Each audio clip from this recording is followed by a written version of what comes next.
Ang Ebanghelyo sa Ginoo.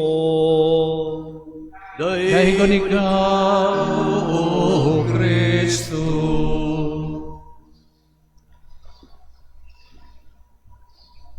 Ang atong debosyon sa mahal nga Birhen Maria, Birhen sa Rigla, nagpahinumdum kanato sa usa ka importante nga kinaiya sa usa ka magtutuo sa Ginoo. Og usa ka importante nga kahimtang status sa usa ka magtutuo. So kahimtang o kinaiya atong hinumduman. Sa unang pagbasa, kung namalandong kita o naminaw ni adto, mingon si San Pablo kanato nga kita nga nagtuo sa Ginoo bag-o na nga mga binuhat. Kita nakaambit sa kamatayon ni Kristo, namatay sa alang sa tanang mga tao, aron mga tao mabuhi dili na magkinabuhi alang sa ilang kaugalingon, kundili kaniya nga namatay o gibanhaw tungod kanila. So ang atong status ni luwas ka na. You have been saved by the Lord. It is not you who saved yourself, but it is God by His graciousness saved us. Sabot ipasabot nga salvation is not by our own doing, but salvation is absolute gift from God. And this salvation finally, once and for all, had done by Christ in that holy cross. Remember, when Jesus died in the cross, almost 2,000 years ago, that death of Jesus in the cross, kausa lang and for all. So, ang iyang kamatayon, dunay retroactive effect o dunay kita nga forward effect. Retroactive. Ang kamatayon ni Jesus nagluwas ni adtong mga tao nga nangamatay, nga nagtuo sa Ginoo long before Jesus died in the cross. A proactive effect, ang kamatayon ni Jesus nagluwas kanatong tanan nga mituo og sa umaabot nga mga tao mutuo kang Jesus sa iyang mensahe, sa pagigugma, sa iyang buhat, sa pagluwas kanato. Kaya, He died once, kausara, but for all. Nga mga tao, patay kaniya to before Jesus died, og buhi, og mabuhi, og matao pa sa umaabot nga mga katuigan. The effect of the death of Jesus, the effect of the salvation brought by Jesus, is a continuing process, continuing effect. Ang effect niya, wala muhunong. Ang effect sa salvation, wala muhunong at the time that Jesus died. Instead, He wanted that this effect of the salvation that He had done in the cross will be perpetuated, will continue. Ang salvation nga gihimo ni Jesus sa makausa sa krus, nagpadayon ang effect ni hangtod karon.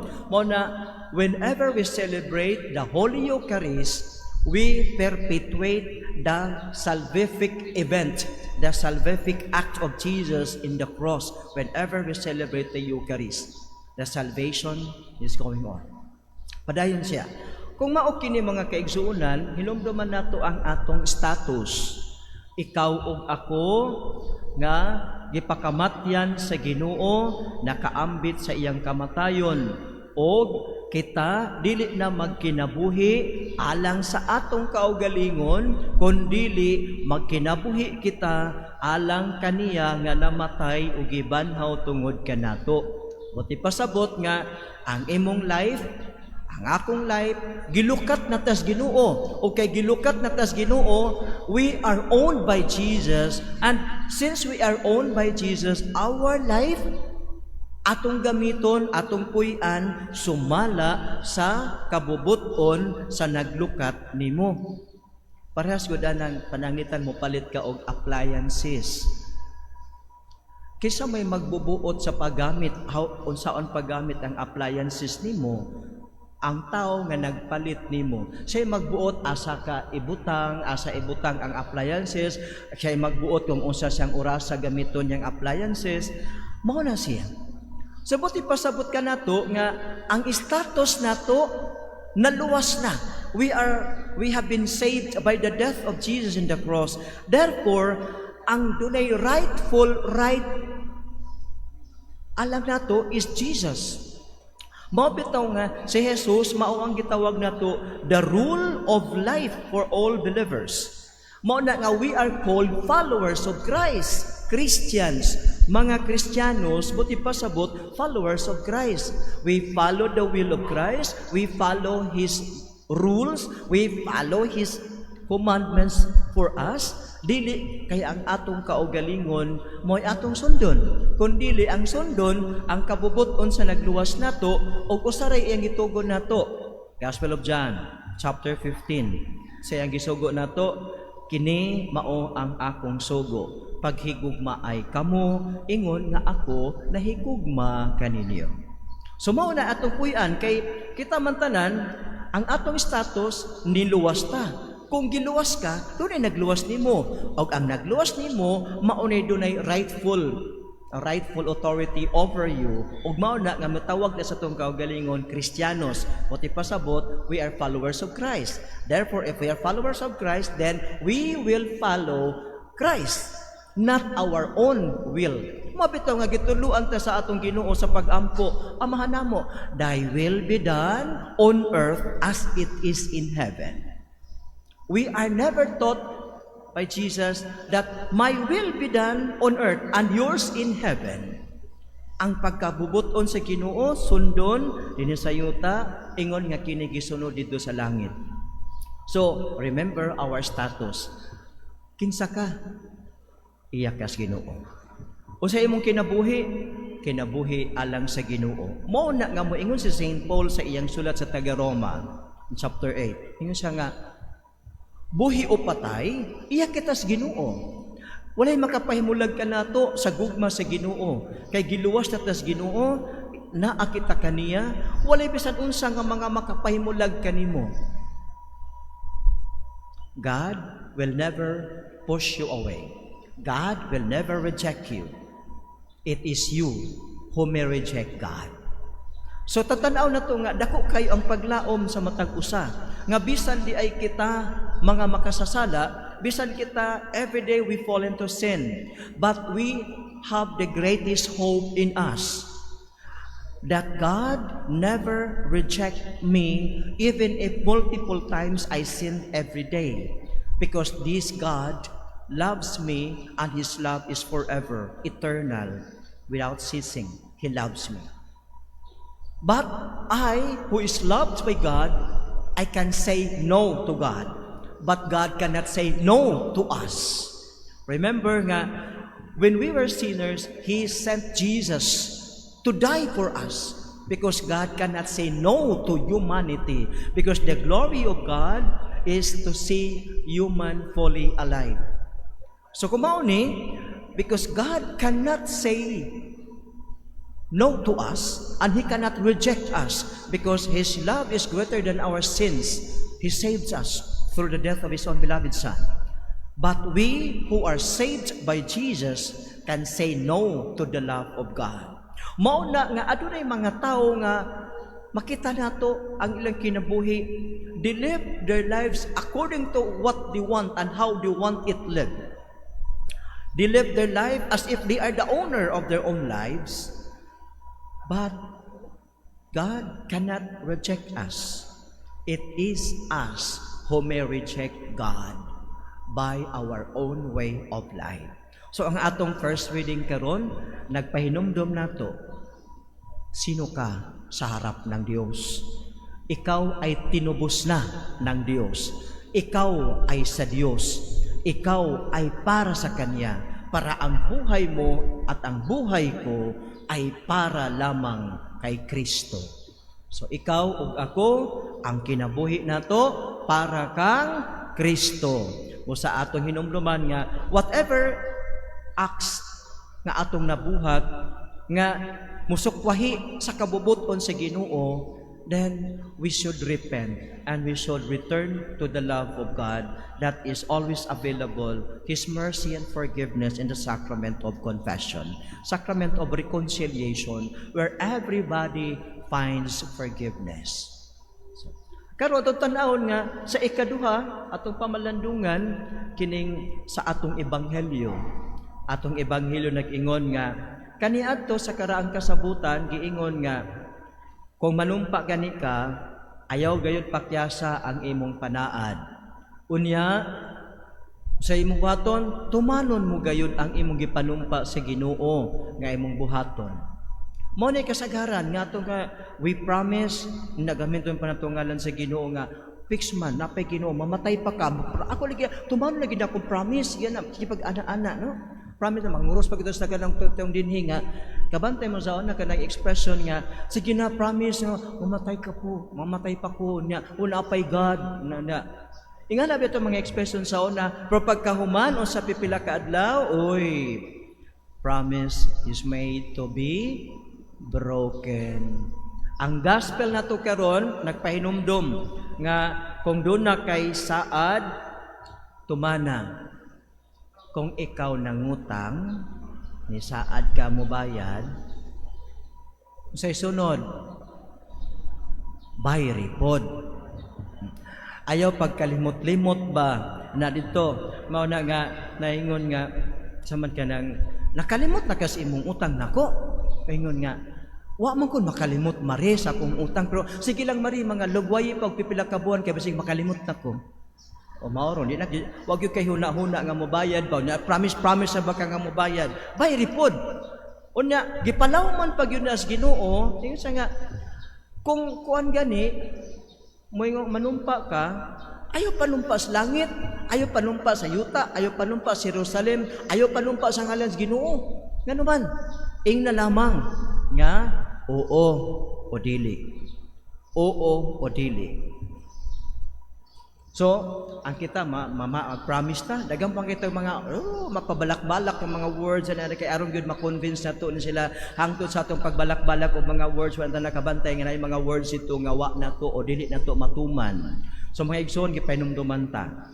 Kung manumpa ka, ingna lang, yes Lord. Ina Lord, di nako kaya. Mao na siya, na makabantay ta, ang mahal nga birhen is the model of a follower of Jesus. Wala siya maingon nga, akong tumanon ka na siya. Akong tumanon kutob sa kong mahimo. Akong ganang buhaton niya. O sa nga mahal nga Birhen Maria, sulugoon ako sa Ginoo. Matuman unta dinhi kanako ang imong gisulti. So, ang pagpaubos sa iyang kaugalingon, ang mahal nga Birhen Maria, wala mag-promise sa bisan unsa. Apan miingon siya sa Ginoo, oo Lord, yes Lord, matuman dinhi kanako ang imong pagbuot, sumala sa imong gibutan Lord, tumanon dinhi kanako. Ingon si Mary, here am I Lord, make me as your instrument, use me according to how you want me to become, use me according to your plan, use me to become useful for your plan of salvation. Ingon si Lord, ingon si Mama Mary. So ang atong modelo sa atong pag-say yes o pag-say no, Mary. Always Mary, always Mama Mary. Kay always si Mama Mary miingon, yes, Lord, be it done unto me according to thy word. Sa ingon sa atong ebanghelyo, ing na lamang oo o dili, kay kung may mukapin pa niini, kana, gikan na sa yawa. Mao di ay dili nato matuman ang atong mga panumpa, mga promises kay daghay kapin, una-una ikapin pagani o sa ingon, iya na kini sa yawa. Remember, we promised to the Lord since the beginning that we are incorporated into the body of Christ, the time that we were baptized. O sa may atong promise. O na ato nang girenew every Easter vigil, every Easter Sunday, we renew that. O sa atong promise, do you reject Satan? O sa ito bag? Yes, I do. Onya nga, do you reject his mga pagpanglingla kaniyang pagpanghaylo kanimo sa mga binuhatan nga mautan nga dautan? Do you reject? Yes. Do you promise or do you believe in God? Yes. Mo na siya. But most often we forget about our promise. Nag-promise tas Ginoo since baptism. Mayingon ta nga isalikway si Satanas, but we embrace Satan in our lives. Mao na nga we become more friends to Satan than to Jesus. Tanaw ra gud sa atong balay, kung masuko ta, kisa may itong tawagon, Ginoo o si Satanas, Jawa. Kisa may tawagon nato. Kung makuratan ka, ang uban makuratan, Jawa, piste. Tagsa lagi makuratan kaming, Lord, kana mag-away ta sa balay. Tagsa lagi mingon, Ginoo ko. Ang mingon, Jawa ka. Na, we promise since the beginning of our Christian life to reject Satan. But every day or almost every day, we call on His name more than we call on the name of the Lord. So kinsa may musuod sa tong balay, ang Ginoo o ang Jawa? Mauna nga sige mong away, kanang away baliha pagbasa. Away. Baliha pagbasa? Yawa. Mag-away ganun sa balay, remember, that is the entrance of the devil.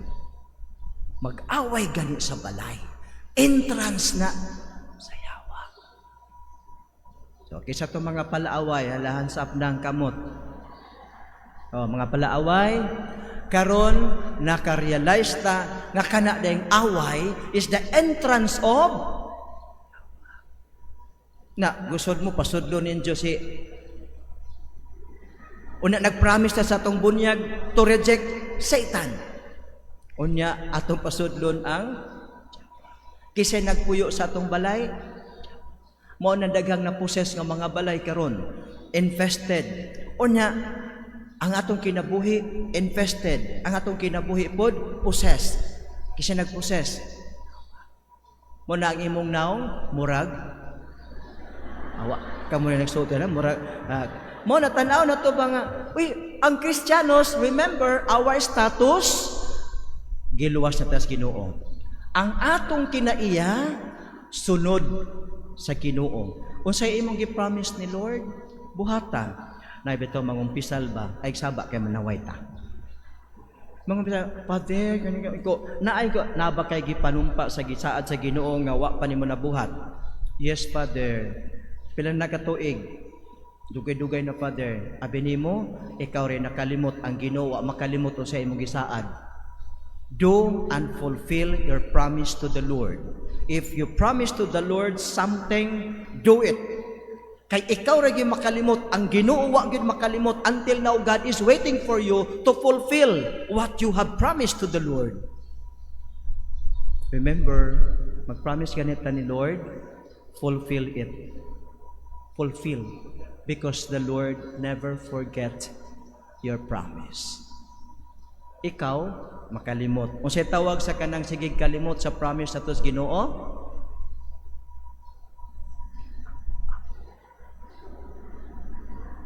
ang sigig kalimot sa promise na to kang Lord, mao na, daghan kayo sa ato, tungod kay, sige ra matag promise Lord, kana bitaw masakit ta pinsimba ko pito ka lawno kanang grabe. Lord, ayuha lang gyud ko Lord, mo simba lang gyud ko Lord kada Domingo.